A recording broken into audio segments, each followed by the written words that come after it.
find my way back to you, until you make amends with the demons you've been through. And I can't regret leaving you alone, until you find your way back home.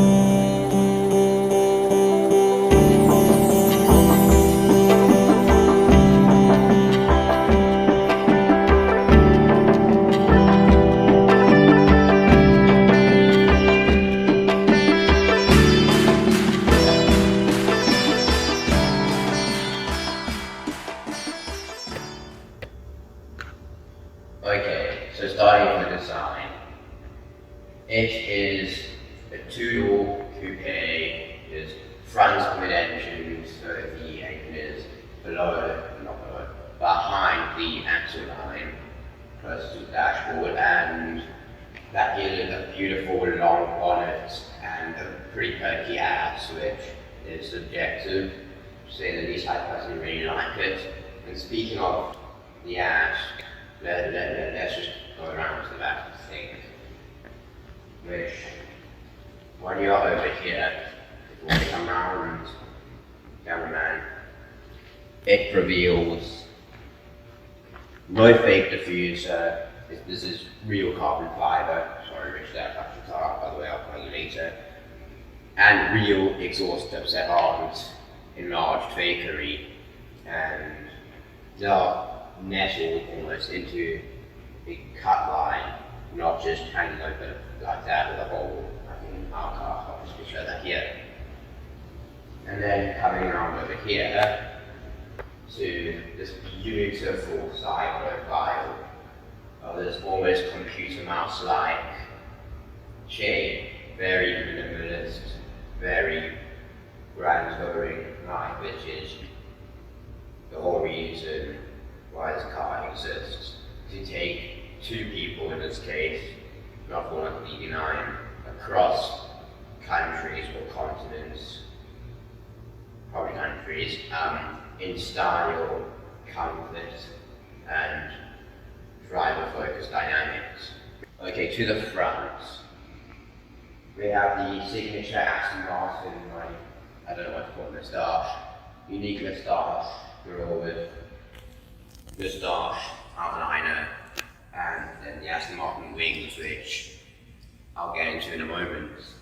And you guys might have noticed that the grills aren't oversized and ugly like the DBS Superleggera or DB11, which is 2 pointing sharp. This is just, it conveys class and just screams, I like cars and I'm not taking myself too seriously. I just want to have fun and I want to be comfortable while I'm doing it, and I want to be stylish.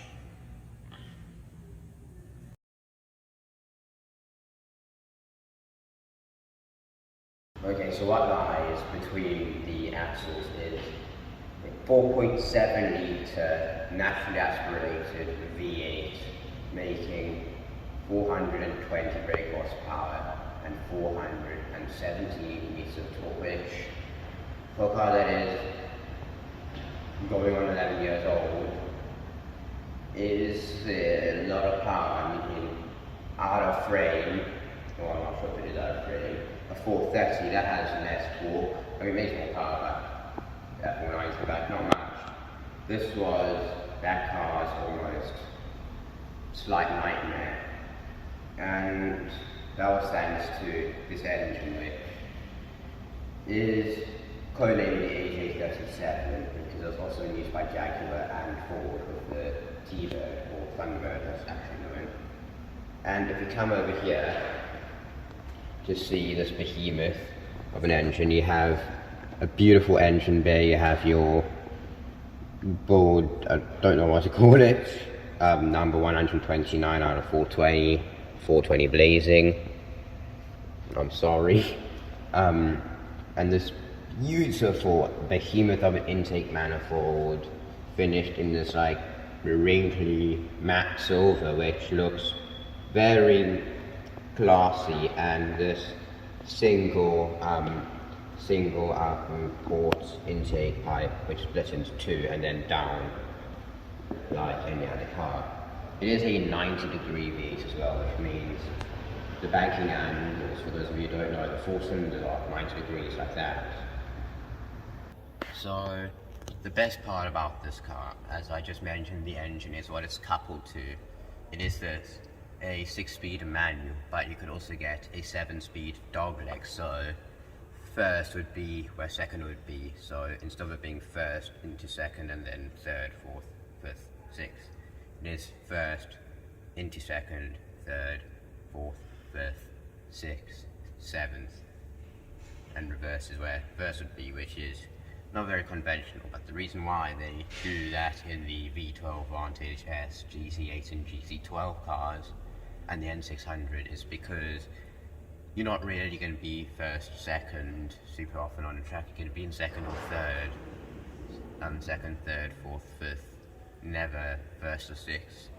So that's why they decide to move it over one slot, one gate, which seems like it's going to take a lot of time to get used to. But I mean, I'm not driven this car, but I could adjust to it, even though this car's got the normal H gate, which is conventional like that.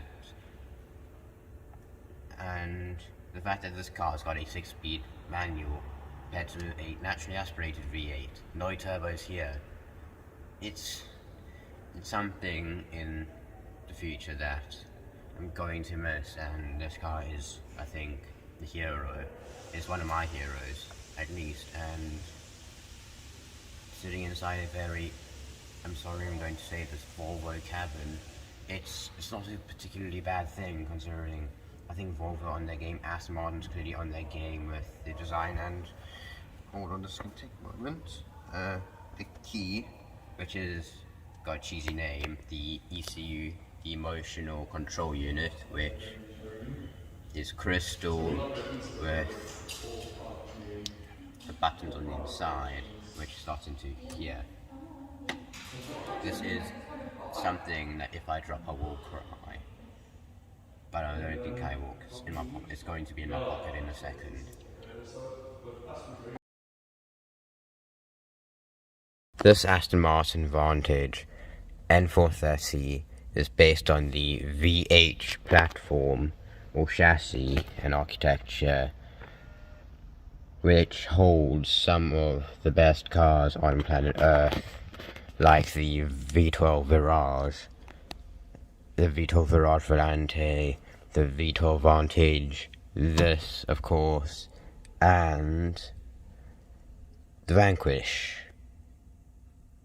Wait, the second generation Vanquish, I should say. Thanks so much to the Archive Automotive for making this a reality, not just a dream. And I have to thank their generosity and for having the balls to trust me with a car that my family definitely could not afford. And the amount of time that I've had with this car today, which has been like 2-3 hours, 3 hours almost, I have to just say thank you. And if you're ever going to South Africa, or more specifically Cape Town, I really do recommend coming to the Archive Automotive, as they've got some really cool stuff like this Volcano Red McLaren 650S Spider, 993 Turbo, Maserati Ferrari, Porsche Ferrari, Porsche Ferrari. Then you have a Mini GP2 and the Porsche America, Ferrari America, and Porsche. All of these cars, apart from that, which is getting restored, are on sale. And if you like cars, you like good people, you like vibes, and you want to go make some friends, I recommend coming here, as absolutely amazing. And in the last 2 weeks of me making contact with them. I've made friends and connections with people I never thought of ever meeting. So I recommend just being part of the archive. If you ever come down to South Africa, or if you're in South Africa, please just come down. And more specifically, thank you, Richard, for lending me your very Aston Martin V8 Vantage N420, which is an extremely rare car.